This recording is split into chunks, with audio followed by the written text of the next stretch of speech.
sold the house, bought a boat, refitted the boat, ready to go sailing. While the boat was out of the water and on the hard, we decided to have the bottom sanded and painted. Even though it looked pretty good, we thought, why not? Well, it's out, get it done. Meanwhile, this side of the boat's been sanded. Still looks pretty good. Probably gonna go back with maybe black on it.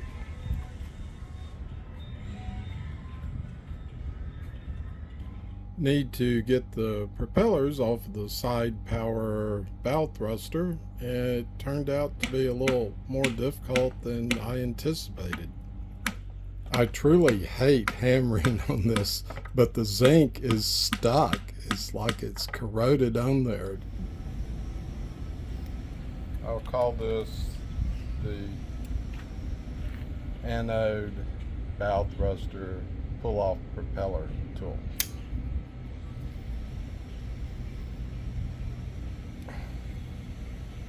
Maybe I will.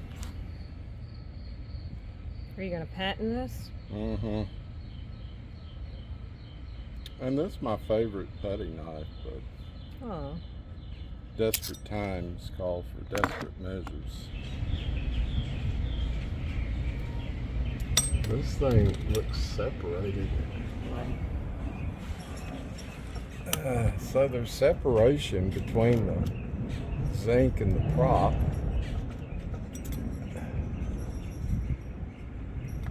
Move all around.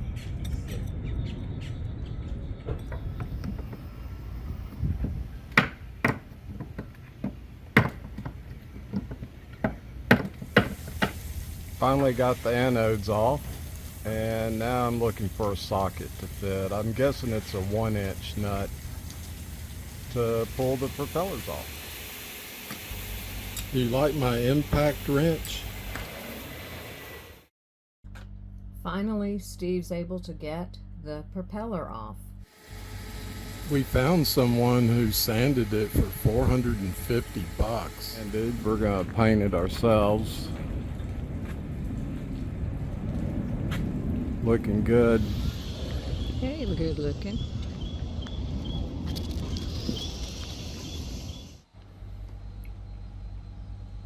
Usually I like for Karen to be taking things off.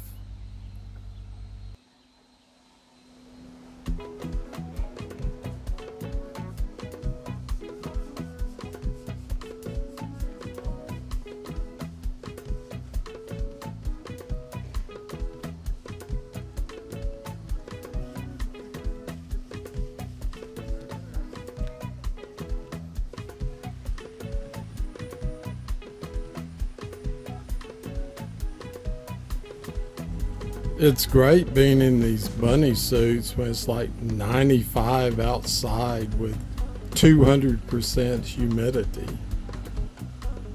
Of course, I love it when Karen is hot and sweaty.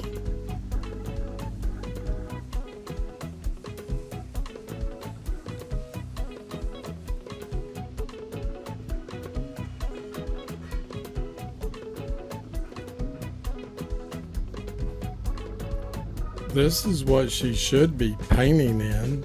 No?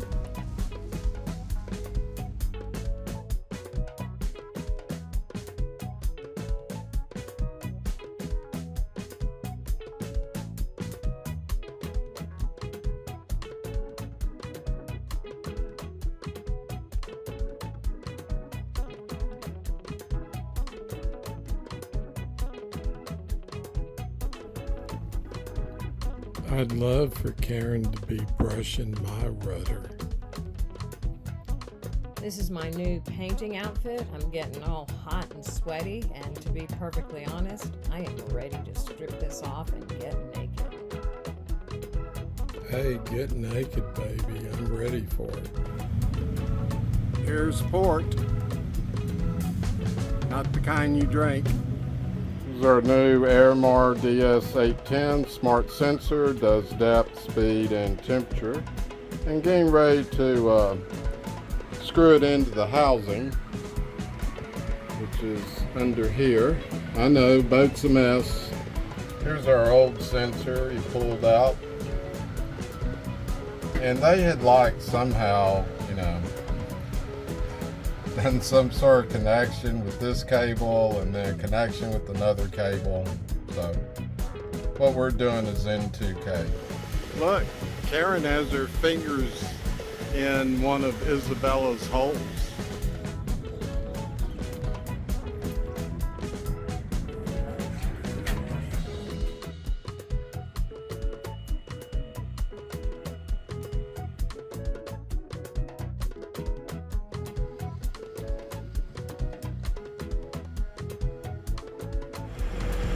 Leaving Playboy Marine Center, headed for the Keys.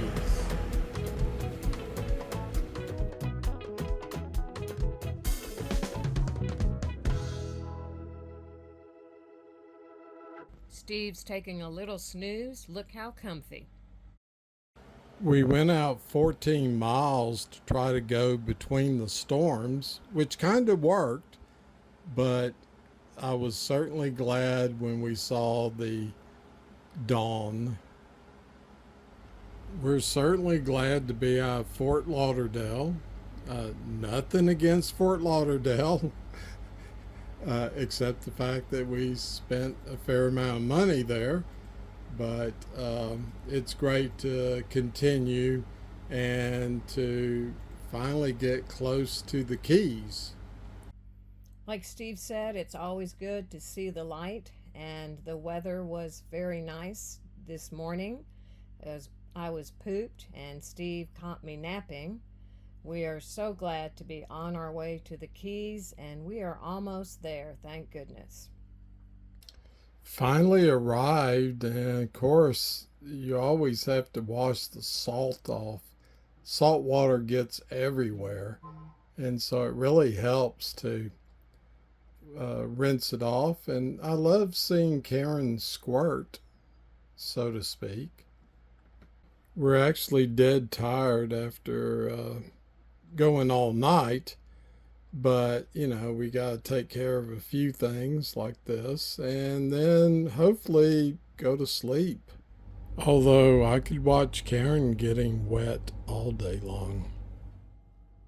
As the poem says, early in the day it was whispered that we should sail in a boat. Only thou and I, and never a soul in the world would know of this, our pilgrimage to no country and to no end. I am so glad to be in the Keys after all of this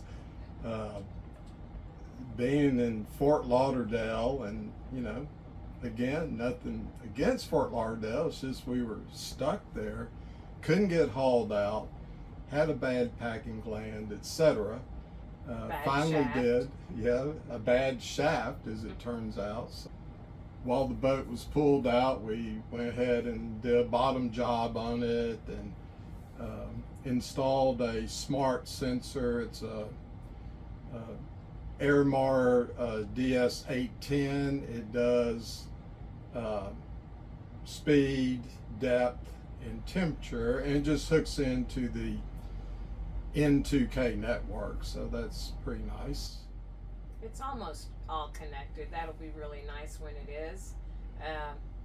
Did a marathon run up all night, and kind of.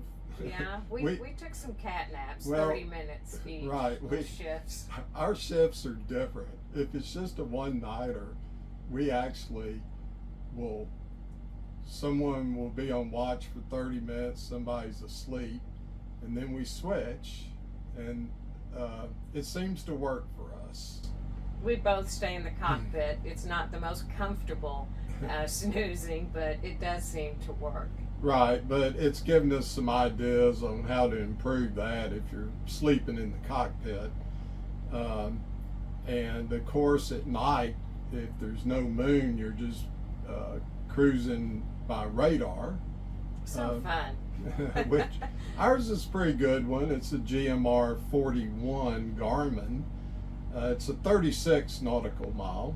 I know they had more powerful ones, but we're able to track storms on it. In fact, we were kind of hugging the coast, trying to stay away from the Gulf Stream as much as we could. But then a couple of storms came. One was out and one was in our path. So we went out about 14, 15 miles or something to go in between them. And we had a great light show for a couple of hours with lightning on both sides of us. But always nice with two big masts, knock on wood. Lightning rods. Oh, yes. And I'm afraid of lightning, so I'll tell you right now. I think that's a healthy fear. But anyway, we managed to skirt through, and we were super glad when dawn hit and we could actually see again. And gee, I only grounded 18 times getting into this marina. It's only once. Well, there's a shoal right behind a slip that we were pulling into. Obviously, it's not on the charts, and the channel marker, needs to be moved because we were looking at the channel markers and turn in to go into the slip, and of course there's this shoal that's 3 feet under or something like that. Fortunately, it was just mud or sand, just powered off of it. So. And it was nice that the dock helper, he said, oh, that marker needs to be moved. Everybody grounds there every time. So that made us feel a little better. There you go. So now we're here, and it's beautiful. And we had this great view sitting on the back of our boat in lawn chairs, maybe having a glass of wine. Or two. Yes. So we're thrilled. It was great. And I would say we were very lucky. The weather, like Steve said, it was a little risky there, but pretty much good for us. And when we first started out, it was pretty choppy. But then, at night, thankfully, it smoothed out, and very little traffic.